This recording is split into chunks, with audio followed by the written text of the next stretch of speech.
Hey, Rick, we had Glenn Bill on today. Yes, we did. Oh, phenomenal guy. I mean, it's pretty bad when both you guys have been in the business longer than I almost been born. But Combined, we've been about twice as long as you've been yeah, born. you Yeah. guys got in the industry when I was born. So to listen to his stories and basically his attitude, and then how he got into the business, and nobody wanted to hire him, and now he became one of the top gurus.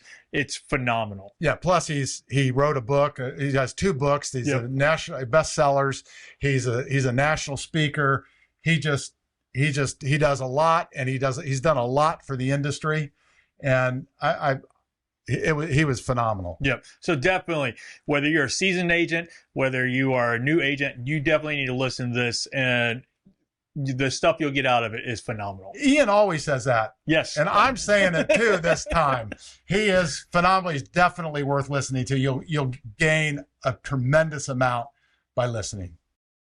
Welcome to Indy's Real Estate Gurus, your ultimate guide to the dynamic world of real estate in Indiana. And I'm Rick Ripma, your hardworking mortgage guy, and I've been in real estate and mortgages for over 24 years. And I'm Ian Arnold, a loan officer on Rick's hardworking mortgage team, and we are both with Advisors Mortgage Group.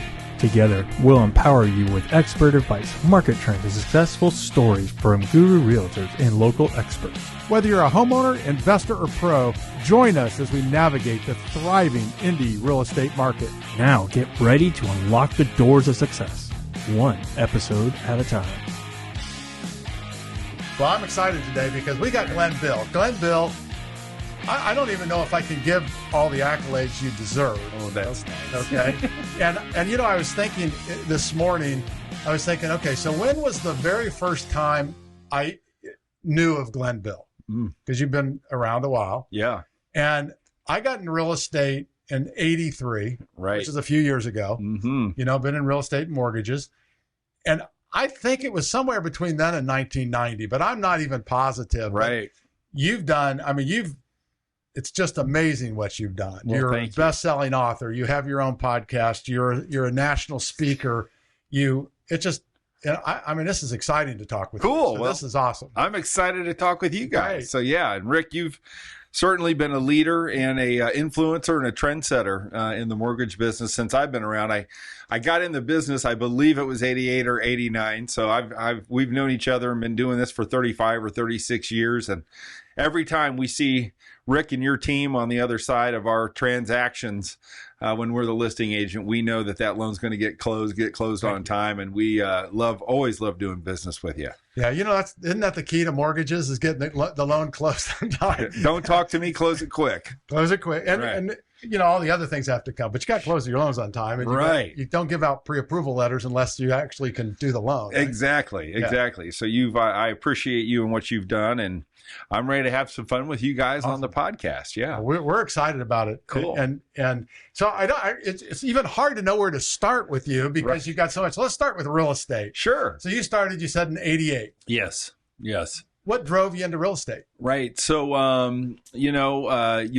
this is being videoed, I'm pretty sure, but that book, Source of Sales over here, tells the story really of the beginning. But I was a Division I football player and started a family at a very young age, and needed a place to live. And I got involved in property management. I went and leased an apartment for $475 for my wife and child a month, believe that or not. And I struck a great relationship with the property manager there, Van Roy Properties, a local guy. Carl Van Roy gave me my first break.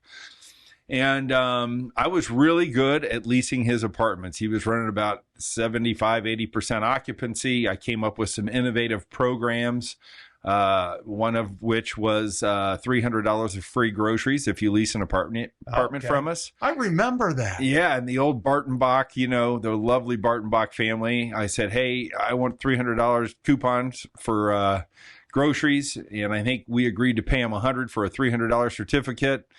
And lo and behold, we ran that ad. We had Van Roy Properties at 95, 97%.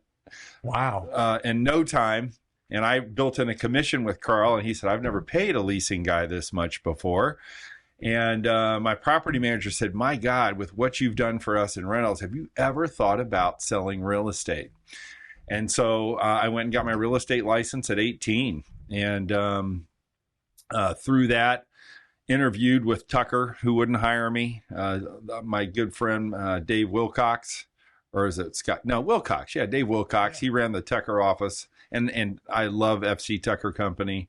And they've always been a model for me when I opened my own brokerage with my two partners. And then I went to Graves, and Neil Lance wouldn't hire me.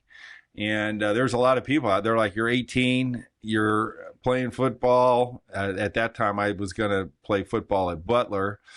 And you're going to college. I was going to college. So I was, doing 3, and they said, there's no way you're going to be able to do this. And I have what's called oppositional defiance disorder, which means when people tell me I can't do something, I have to do it. And so thank God, David Harling, Century 21 Gold Key Realtors out of the old Steak and Ale building at 6184 Keystone. Oh, yeah. They gave me a shot.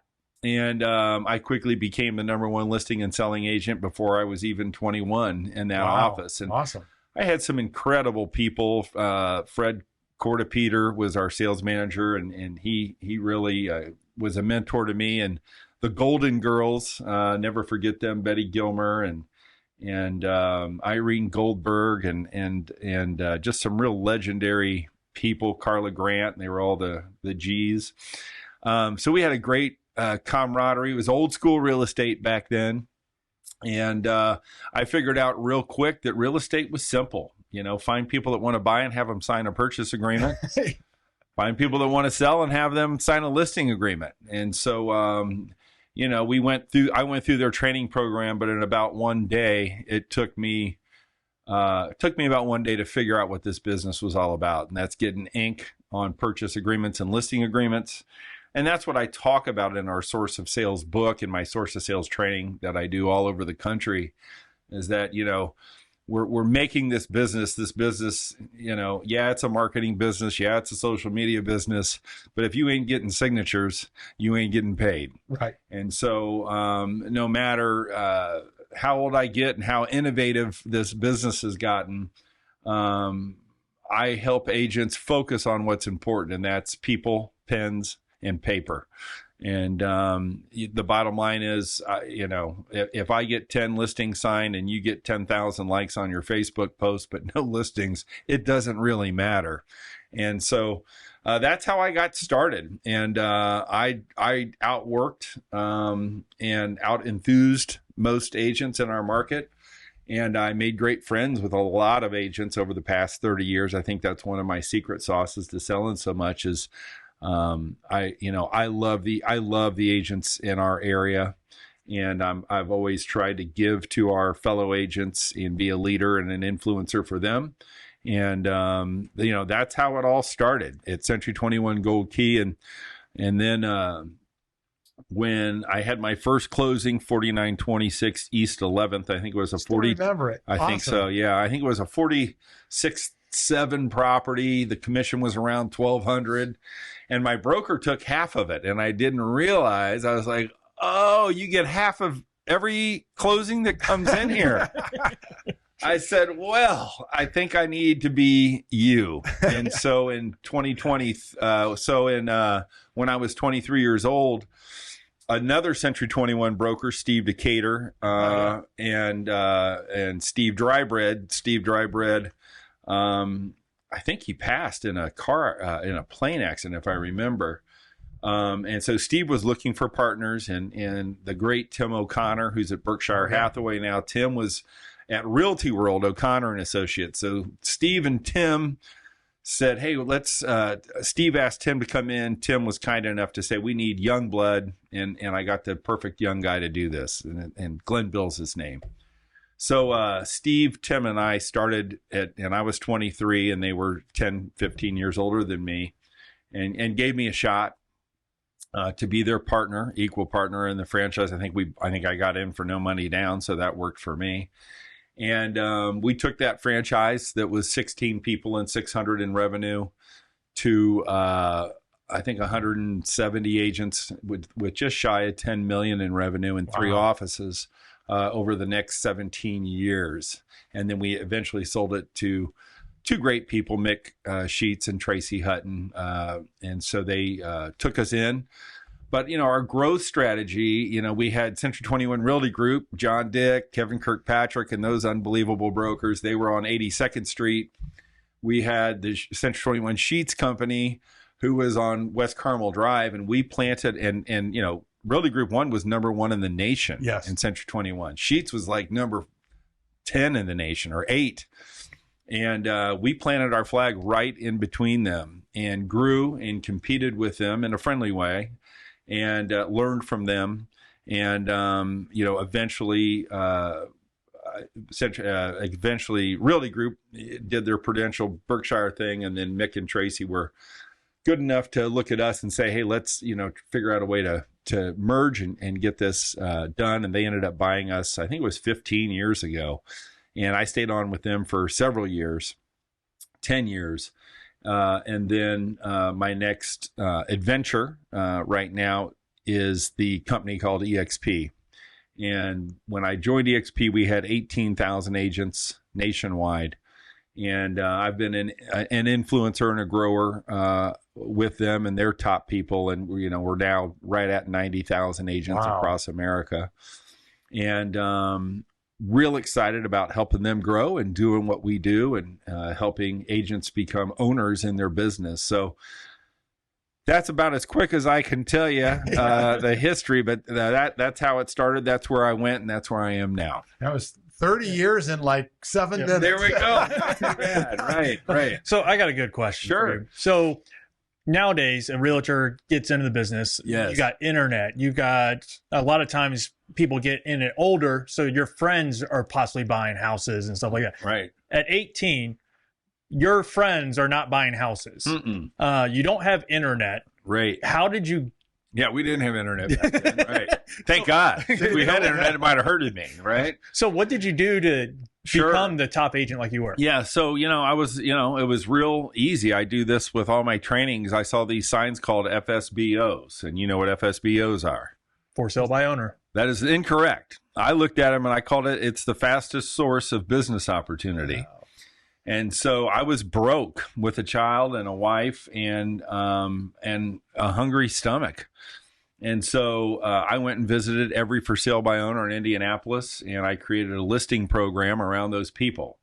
And so you're right. I had no sphere of influence when I started, but I saw these signs, FSBO, and I would not drive by the sign because in my gut, I knew I would be letting my family down if I didn't go knock on the door.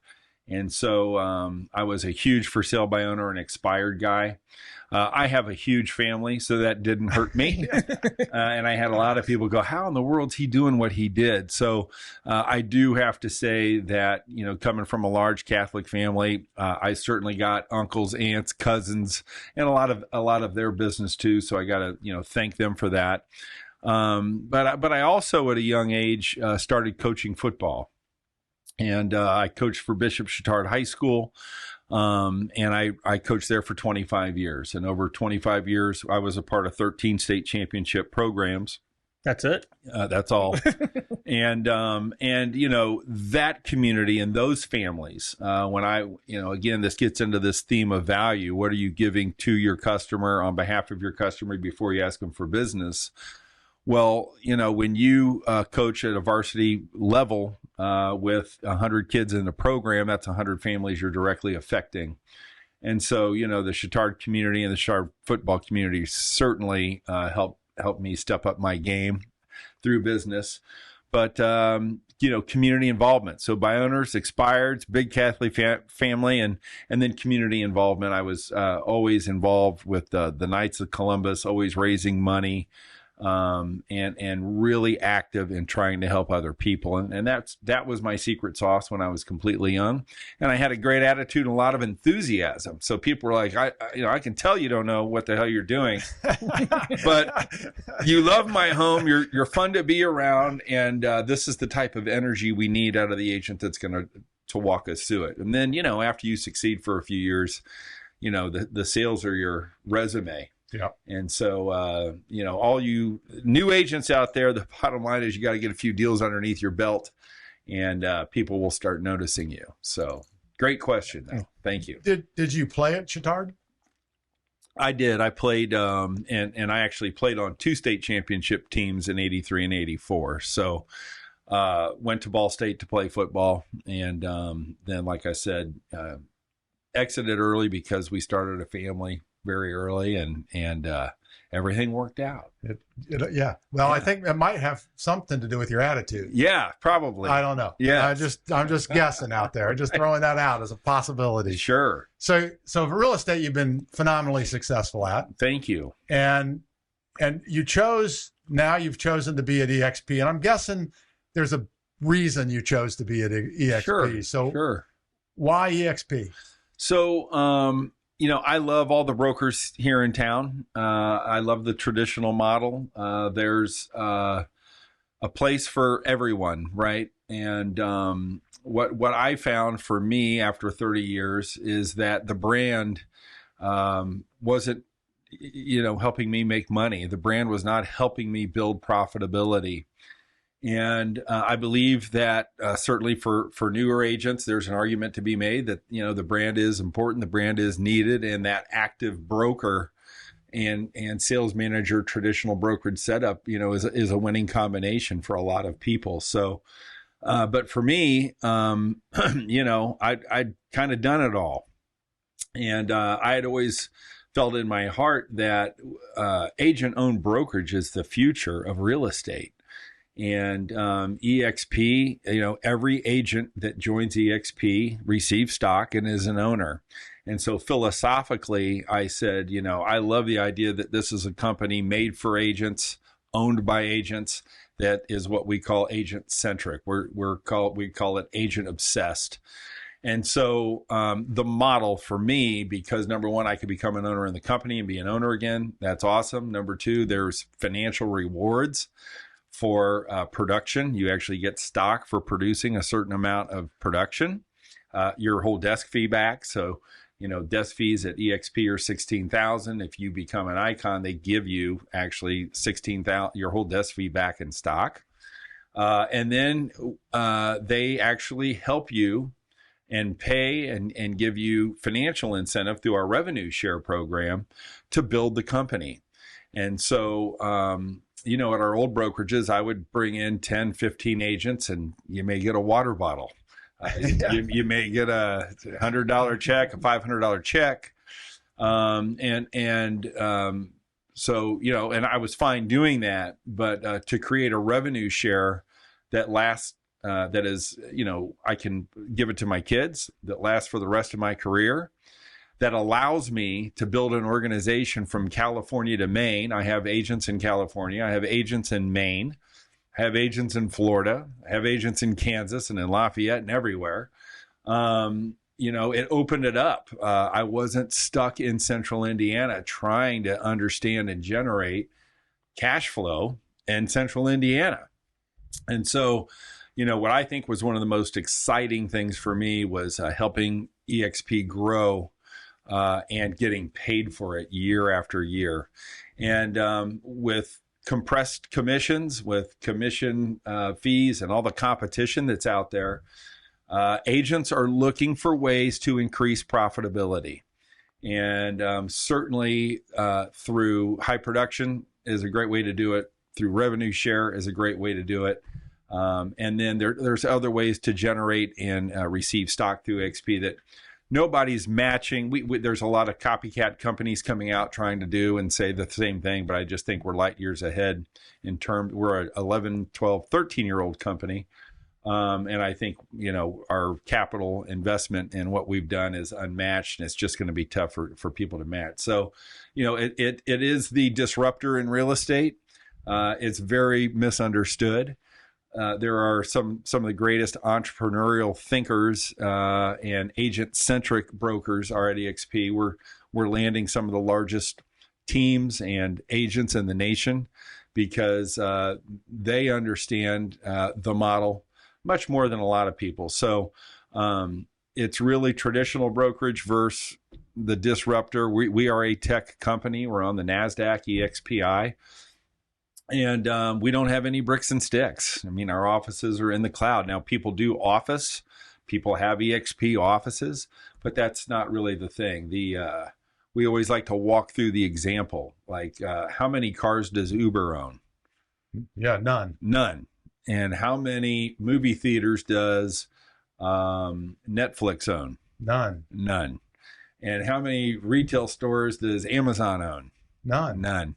And EXP Realty doesn't own any offices either.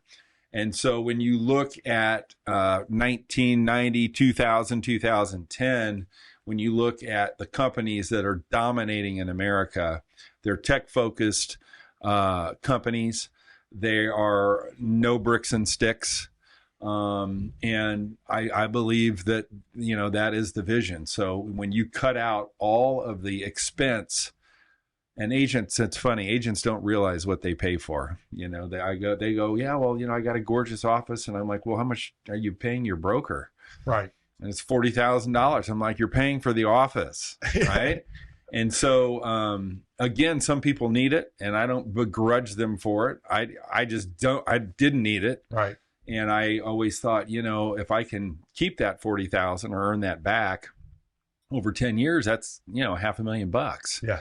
And that makes a lot of sense for my family and the legacy that I want to leave them, generational wealth. So it's been a fun ride, but people are coming after us too.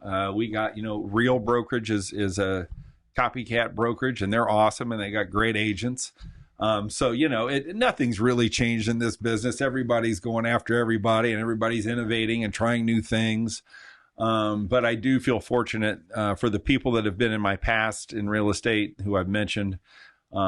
They've been great partners and great competitors and great colleagues. And I'm so excited to be with this new juggernaut called EXP, and we're having a lot of fun with it, helping people become financially independent through growing our company. And that, the most fulfilling thing is when I bring in a recruit now, it's just such a different story. When I recruited people as an owner, it was all about, we're going to give you the services and we're going to collect a bunch of money. And now when an agent comes to me, it's about, we're going to give you services in a different way, which is through the cloud. But you're not necessarily going to be paying me a bunch of money for that. But what I'm going to help you do is help you grow your organization. So everybody that comes into EXP with me, my goal is to help them get 10 agents to come in with them and start their journey on this unbelievable thing called RevShare. And when checks show up in your account every month, it's pretty awesome. That's a pretty nice thing. Yeah. And you don't have to pay rent. Yeah, for sure. Yeah. So you were mentioning recruits and everything like that. So first, I hope you're not passing up on 18, 19-year-olds, right? Mm-mm. No, okay. No, but, I just lost a gal to Compass, who I think, is awesome. She's going to be a superstar. And I lost her because, she said, hey, I just don't feel like you're going to be there for me every time I call. And the reality is I would be. But we are looking for entrepreneurial brokers. So when I was 18 and I sat in our training, and in a day and a half, I said, I don't need this training. I know what this is about. That's my avatar. Mm-hmm. And so, a lot of 18, 19, 20, 21, first timers, if they don't have the belief, the confidence, and the entrepreneurial drive and spirit, I usually don't get those agents, right? I just hired a guy up in Lafayette. He's closed 2 deals. He gets it. He calls me. I'm there for him. But it's 2 different types of personalities. And so I always tell people, and you guys have been through, I don't recruit people that aren't swimming to me. I mean, if I'm not for you, I get it. Right. And maybe someday I will. But, I used to beg agents. Lord knows I used to beg agents to come and work with me. But people either get what I do and what we do, or they don't, and it's fine, and they're going to be just fine no matter where they go. But after 35 and 36 years of doing this, I've figured out, you might know something. yeah, I might know something. And the people that vibe with my vibe, then we have a lot of fun. We make a lot of money, and they're going to be more profitable than any other model that there is in America right now. And that's the reason why there's many different teams, because different teams are going to focus on different things and have different mentalities. Yes. So we've all trained people here. I think you've only trained one or two people. Yeah. But your book back there keeps catching my eye. Sure. The ABC of Attitude. Yes. So let's talk about that. Yeah, no problem. Well, having a positive attitude is as easy as the ABCs, right? And that's how we came up with that book. And so, once I sold my company, Mick and Tracy at Century 21 Sheets really, said, hey, we'd like you to do some training. That's how we started Source of Sales. I mean, they were instrumental in that. And I did Source of Sales actually first from the podium, and that's where my public speaking really took off. That's where I was found by the great Jeffrey Gitomer. I don't know if you've ever heard of Jeffrey, but I was one of his speakers for years, and he licensed me all of his content. Was off of SOS, and then Jeffrey said, you really need to look at getting into the speaking market, and to do that you got to have a book. And at the time, I'm trying to think of the Keith Harrell was the attitude speaker. Keith was a basketball player, and Keith unfortunately passed many years ago. And they said, hey, there's this hole in attitude, and we just think you'd fill it. And so strategically, I became America's #1 attitude keynote speaker. And the book, The ABCs of Attitude, came to me at a mastermind that we were doing. And they were interviewing me saying, how do you freaking think the way you think, man? I don't know people like you. And I said, it's as easy as the ABCs, and boom, the book was born. So the beautiful thing about speaking on attitude, it works for the ditch digger that's making $12 an hour, and it works for the billionaire. I talk to employees who are making $30,000, $40,000, $50,000 for some of the largest corporations, and I sit and I consult and speak for leaderships from people at Ascension Health to Allegiant, who's here, a huge company, New Era Technologies. I just did them. And then I did WFG Title. I was just down in Orlando, Florida, and spoke to their top agents. And WFG is, I think, the #5 title company in America right now, and they're huge. So, the bottom line, it's what we call an evergreen topic. It works for everybody. And what I found was I love talking about it, but it's the gift. It's helping people realize that really the most important 6 inches in your life is the 6 inches between your ears. Yeah. And you get to choose your attitude. It's the way you dedicate yourself to the way you think. And a lot of people don't realize it. It's amazing. They go, wow, I'm in control of the way I think.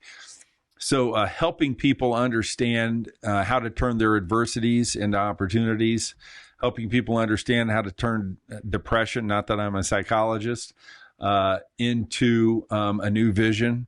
That's pretty freaking cool and pretty awesome. And so doing that on a large scale in audiences of 500 to 1,000, it's even more fun. And so, my passion is being on that stage, walking into a big room at a big resort, and getting all that energy and creating that energy to help people understand that, number one, you're at these big events for a reason. What you get out of these big events, or what you put into the big events. That's why people hire me. Usually I'm the kickoff keynote speaker, because I set the tone, and I help people understand that this could be the most important 2 or 3 days of your life, depending on who you meet and what stories that you find out. And so, that's kind of what I do on the speaking side. And the book's about a 2-hour read. It's written at about a 6th grade level, which is damn near about where what I write at. I never claimed to be a real smart man, but I'm a pretty passionate man. And it's, we've crushed it. I mean, it became a #1 international bestseller. Some of the largest corporations in America have purchased thousands of them, gotten them to their staffs. I've gotten to work from it. So it's just been a real blessing. And now, the question, like everything, is, hey, Glenn, when's book number 3 coming out? So I'm working on that. I have something called attitude-based selling, which is the ABS system. I'm looking at doing that, but I may try to be more evergreen. And so we're in negotiations with that. And obviously the Get Attitude podcast came from the ABCs of Attitude. Many of my mentors said, you must do your podcast. And we've had, the likes of Les Brown, America's #1 motivational speaker, on that. We've had plenty of professional athletes, billionaires, Mindy Purdue, the Purdue Farms and all that. She's unbelievable. Or Mitzi Purdue was her name. And we've had the author of Chicken Soup for the Soul's been on there. We've had a lot of fun. So right now we're in between season 3 and season 4, getting ready to gear up. And that's what's happening with the ABCs of Attitude. I will mention, I'm not sure when this is releasing, but we also have this thing called Attitude Fest that we're bringing back. Our Attitude Fest is in Broad Ripple Park on April 20th from noon to 4. So anybody listening, we would love you to come and celebrate. We have a lot of activities that are going on that will help you improve your attitude, give you some attitude awareness. And we also have live music and food and drink. Awesome. And it's hopefully God will bless us with a beautiful day. But that's how the old ABCs of Attitude started. Yes. So I don't know. I just envisioned you're Catholic, so the whole nun thing with the ruler and get that attitude in check. Sure. Well, it's funny. We had the Little Sisters of the Poor on our season 3, which is called Carry the Light, where we interviewed people that were lights to the world. And we got the Little Sisters of the Poor to come into our studio. It was hilarious. Sister Agatha and Sister Cecilia. And that podcast was won a communicator award through the Audio Visual Institute of Arts out of New York for its award of distinction for spiritual and charitable podcasts. And I'm actually going to be presenting the sisters today at 4:00, the award, the communicator award, in person at the Little Sisters, which is awesome. And they said, Glenn, because they're, the Little Sisters are amazing, but they're humble. And they go, oh, I hope you didn't put our name on the trophy. And I said, oh, Sister Agatha, I'm so sorry. I did. and I didn't. The communicator awards did. We were hoping it would have just said Little Sisters of the Poor. But that's how humble they are. But if you guys want to understand humility and the power of care, I would suggest you hit the Get Attitude podcast, Little Sisters, on Google. The 2 ladies who we talked to shared some incredible stories. Sister Agatha was 92 years old when we did the podcast. She said, what is a podcast? She's from Ireland. So a very, very inspirational podcast. So I hope people will listen to it. Yeah. Well, they're incredible. They've been to, my wife is Catholic, so we go to Catholic church. Oh, cool. So they've been to several of the churches, and they are incredible people. They do incredible work. And they're great speakers, and they're beggars. Yeah. I mean, that's what they are. They're beggars. So I believe I'm going to be meeting with Mother Superior today, and our Get Attitude, our Attitude Fest will be raising money for several charities here in Indianapolis, one of them being the Little Sisters. And I'm hopeful that we'll have a few of the sisters out there begging for money at our festival. And they talk about the concept of begging, what begging really means. And I think when you hear that on the podcast, you'll go, wow, I maybe need to start begging more. Well, so go ahead. What is the best way for somebody to get a hold of you for all of these things, to get a hold? Hey, just go to glennbill.com, Okay. GLENNBILL, glennbill.com. And that is my speaking, podcast, University of Attitude book site, and then glennbillgroup.com if you want to sell your home or commercial buildings. Yes. Yeah. And the sites are phenomenal. Thank you. I'm it's amazing when you go to somebody who's built something that's really good, and yours is good. Your podcast is excellent. Everybody listening should go to your podcast. Thank you. Definitely go to the one with the little sisters. But yes, all of your podcasts add a lot of value. Thank you. And I think everybody should be listening. Well, wonderful. So do I. Yeah. You owe them $10 now. That's right. I got you. Well, yeah, we've invested a lot of money in both of those sites, and we've invested a lot of money in the podcast. But you can't get unless you give. And so my saying, not my saying it, somebody said this, but I've always understood and believed that the number one person you should invest in is in yourself. And real estate agents, especially who are looking at this, there's a lot of hands out for giving people money. And it's great to give away money. But if you are not strategically investing or reinvesting back into your own business, you're missing the boat. Nobody else is going to push you forward like yourself. And so my advice to you, and trust me, I've cut the checks for things that don't work more than anyone. And I would just encourage people to look at what they're spending.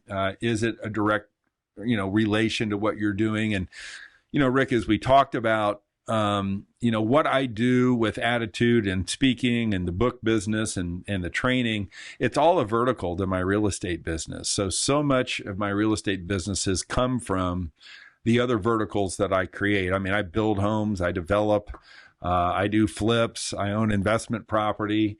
What I tried to do strategically was build several verticals. The great Bob Proctor, God rest his soul, taught me about MSI. Multiple sources of income. And a lot of people are be specific to be terrific, and you should only do one thing. And I know Gary Keller has got a hell of a lot more money than me. But I'm not a person that can do just one thing. I would get bored. And, that's not me. So there are people that only need to do one thing. And I guess, my advice to people is, you need to listen to yourself. You need to create your own vision, or you're going to live someone else's. So many of us real estate people, we're the easiest people to be sold, and we're the easiest people to influence because we say yes to everything. And I love real estate agents more than anyone in the world. I love realtors. But so many of us don't have that vision. And so many of us are afraid to live their own vision, to step into their reality. And what happens? You end up getting into a vision of your sales manager. You end up getting into a vision of your owner. You end up getting into a vision of your team owner. You end up getting into a vision of, quite frankly, your wife, your children, your best friends. I don't know who it is. And so when we do Source of Sales Live, the very first session of our 5 pillars is self-mastery. And so I really try to help people with that. Who are you? What are you about? What is a non-negotiable for you? How are you going to attack your business? How are you going to defend yourself from everybody that wants to give you advice that, there's great advice out there, but sometimes it's not great advice for you. And so that's what we do with Source of Sales. And that's a 1.5-day program. That's me on stage for 10 hours. I call it my Tony Robbins experience. I'm usually exhausted by the end of it, but I keep it. Yeah, but I keep people going. So if you're a broker owner or a team that's looking for that, I'm totally unbranded. I'm sure, we talked about EXP, so now my competitors won't want me to come and train their people, but I'm unbranded. If you want your people to get better and to be helpful, then I'm there for you. Yeah. It doesn't, because it's a different business, right? It's a different business. You're not going to recruit their people. Right. But, people don't believe that. So, and that's okay. me, I think you get the taste. I'm going to, if I ain't for you, I'm not for you. And right. And if I am, your people are going to sell 52 homes a year. Oh, darn. It is. Right. Yeah. Right. Yeah. 52 a year. That's one a week. Big deal. It's a big deal. Well, I when I was broke and starving, I said to myself, I need to have a closing a week. And, my philosophy when I was young and dumb, and now I'm old and dumb, I think, But I didn't care. I'm like, look I've worked third shift in a paper plant shoveling paper all third shift through the night. Yeah. And then went to school and then, played football. That's hard stuff. And I said, and it didn't pay well back then. I don't know, it was $10 an hour for hard labor. And I could go sell a $42,000 double, and the fee was, I'd get $700-800 for that one double if I listed it right. Well, that was a whole week of shoveling paper. So I said, look, I'm cool. I'll go do $40,000 to $100,000 deals all day. And what that gave me was deal equity, right? What that taught me was the purchase agreement, the listing agreement, how to do the net sheets, how to do the ins and outs of getting deals closed, how to close a FHA $72,000 loan. God help us all. But I knew that I had to have 52 closings a year. And I think every real estate agent needs to be getting paid once a week. And that can be on investment property. That can be on lot sales. We go through all the different ways to get you to 52. But, an $800 check still ain't bad for me. I'll take an $800 check. Right. If it's easy, I can list something, close it, and for cash in a week. I'll do that for $800. You kidding me? Right. What I used to do for $800 was crazy compared to what I do. Yeah. Right. And $800, it's still a lot of money. It's a car payment for most of us, right? Yeah. So let me ask you this: we've had John Stewart come on, and he's been in the industry. John. He's been in the industry for freaking ever. Yes. So I got a question for you. Yes. How have you seen real estate change in roughly your 30 years? Well, I'm not sure. Real estate, I'm a fundamentals guy. So the transaction, to me, really hasn't changed. It's bringing a buyer and a seller together, getting to an agreement and getting to a closing table. How you get the buyer has completely changed. How you get the seller has completely changed. So, that's innovation and technology.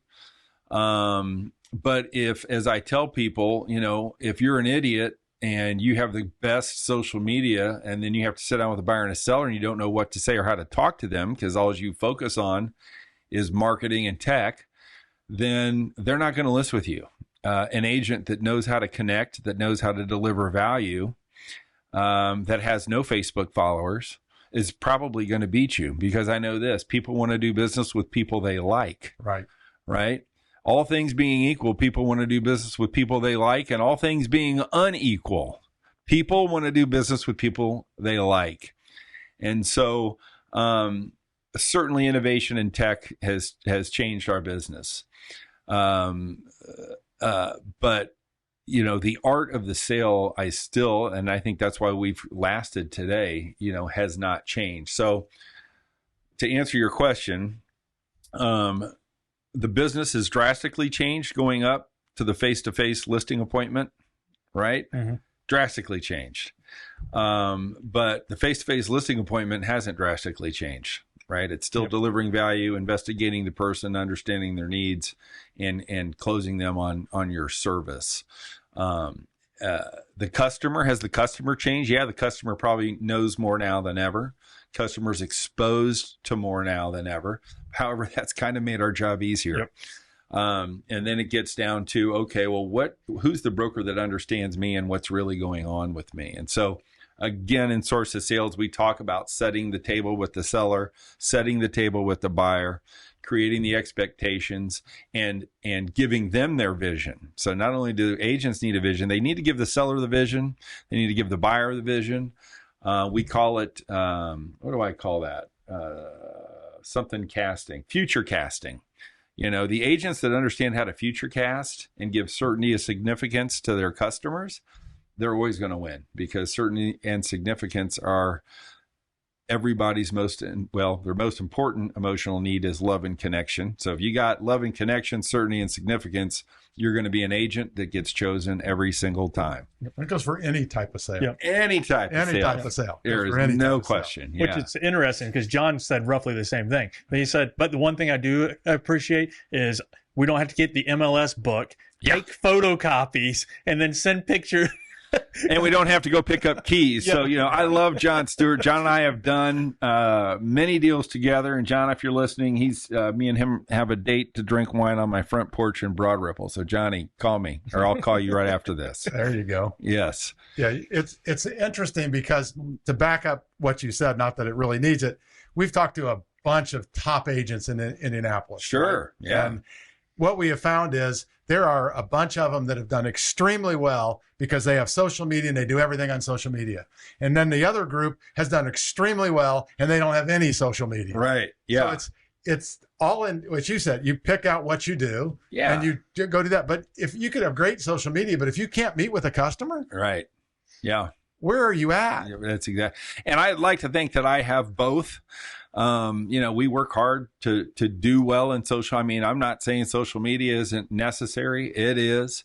But for old dogs like me and John and the great ones like Brian Sanders and Scott Hackman and the Steve Decaters, they're calling those guys because they love them. And they've done grandma's house and uncle's house and daughter's house. And a social media post isn't going to penetrate the bond from a veteran agent that is attentive, that is in front of their customer with maybe email or whatever.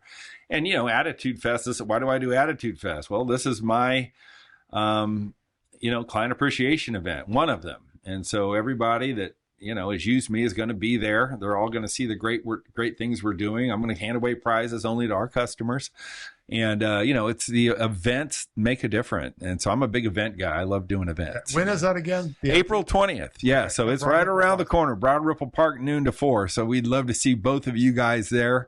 And if you want to be a vendor with us, you can put up your advisor's mortgage group and you can invite every single client, anybody that's listening to it. We still have vendor spots available. And I say, guys, I got the beer. I got the food. I rented the park. We have the kids games. I got the whole thing. All you got to do is show up with your tent and your table, email everybody that you've done loans for and say, hey, we're part of Attitude Fest and we want to thank you for being our customer. You can take all the credit for all the stuff I'm doing and invite your people and show them the goodness that happens. So any realtor, it's open, Tucker, Keller, Compass, any of them. I don't care. We're trying to make it America's most positive day. I've created Global Attitude Awareness Month, which is April. You'll be seeing me every single day in April give an attitude message on our social. And then that culminates on Global Attitude Awareness Day, which this year is 4/20. And it's about being the most positive day. Our goal is to have an Attitude Fest in all 50 states throughout America, all on the same day, all at the same time. And we're doing that through our Attitude Ambassadors program. We have an Attitude Ambassador, one in every state, that we license all of our content to. And then we want to get into 50 countries and we'll have 100 Attitude Fests. That's our big view. 100 Attitude Fest all on the same day. And then our goal is to stop killing for one day. Can the 50 states and the 50 countries create a mandate and enough presence to send out a message to the world that not one person is murdered on that day? Can we do a ceasefire on murder for one day? Now, that's absolutely insane, but that's how I roll. Well, I think that's a huge and great goal. Thank you. Yeah. Thank you. Yeah. Well, it's going to happen. Yeah. Give me 10 years. It's amazing. You how you can change the world, but you got to start with yourself. Right? Well, yeah, it's one of my favorite saying is there's no such thing as a dream without the dream makers in the world. Right. And so hopefully whoever's listening to me out there, you consider yourself a dream maker. You consider yourself worthy of manufacturing and manifesting a dream that you have. So, everybody I talk to has a dream and everybody has a story that's untold. And, the great Les Brown, who's trained me, I've personally been trained by Les, has a fantastic speech called Live Full, Die Empty, right? Don't die full of your dreams. Don't die full of your hopes. Don't die full of unrealized goals. Die empty. Get all that stuff out before you're dead. And so you meet with Les Brown for 4 hours face to face. Yeah, that'll change your life. I bet it will. Yeah, and he's on my podcast too. So yeah, I saw that. That was back during the George Floyd. Our podcast also won a national award during the George Floyd tragedies for the work we did called Stories of Black America. And they're very, very powerful for white Americans to listen to the perspective of Black America. And we won the podcast for outstanding achievement for DEI, and the 846 interviews is what they were called. So that was pretty a serious time, but the content we put out there was really good. We are running out of time. Okay, buddy. You have things you got to get going. Yeah, no problem. Again, if somebody needs to get a hold of you, just go to glennbill.com. That's my website. For real estate, go to glennbillgroup.com. And if you want to meet me in person, come to the Attitude Fest on April 20th, Broad Ripple Park, noon to 4. All you real estate agents out there, it's an honor to be a part of you. I serve on the board of directors for MIBOR. I believe in what we're doing. Can't wait to have a cross sale with you. And if I can ever help any of my fellow real estate agents, just call me, 317-590-7757. Excellent. And to get a hold of Ian or I, go to hardworkingmortgageguys.com. That's hardworkingmortgageguys.com. It's one of the things I really like about what you said. I believe one of the basics is attitude matters a lot. Yeah. So does hard work. Oh, yeah. And you do both. Thank you. Well, hard work can be said to be an attitude. You know, is hard work a skill or is it an attitude? It's really the way you dedicate yourself to the way you think, saying, yes, I'm going to outwork people. Working hard is great. Working smart can be a little bit better. And sometimes working smart can be really hard too. Yes. Yeah. It's all hard work, and it's not hard work to me isn't that you have to work all the time. Yeah. It's actually working smart, yes, doing the right things and putting the effort forward, showing up. Yes. Right? You got to show up. 90% of the game. Yeah. And, you wouldn't be here after 36 years in the business like me if you weren't a hard worker, Rick. Right. So yeah, you got to work. For sure. Yeah. And get more Indy's Real Estate Gurus, please follow us. How about you? Oh, you can follow me too, please. No, I don't think so. No. And reminder, if you have any friends, family, coworkers looking to buy, sell, or refinance, let us know. We'll be more than happy to help you. Hey, Glenn, thank you for coming on our show. It's been a pleasure having you on. Sure. Thank you, Ian. I appreciate you guys, and hopefully we'll see each other at the closing table. I hope so. Maybe and hopefully at your Attitude Fest. I'd love to have you. Bring your families. Tables. We don't do one table. Oh, good. We do tables. If you guys want in, we'd love to have you and have your whole tribe come. And you could actually do a podcast right from there. That'd be awesome too. Just a thought. Yeah, that would be. Yeah. So we'd have a huge audience. You'd have a big old audience. You'd have a live audience. There's going to be There's going to be live music. The Attitude Band's going to be there. So we'd have to maybe figure out. It won't be as quiet as the studio, but it could be fun. Hey, the radio does it, right? I've done it in the past. We did it at the Homerama. Cool. And I've done it because I had a radio show, and so we went all over doing that. Awesome. It was fun. Yeah, you know how to do it. Yeah. Good. Well, hopefully we'll see you guys there. All right. Thanks so much. We really do appreciate it. My pleasure. Branch NMLS number 33041. Rick Ripma's NMLS number 6645889. Ian Arnold's NMLS number is 1995469. Equal housing opportunity. Some restrictions apply.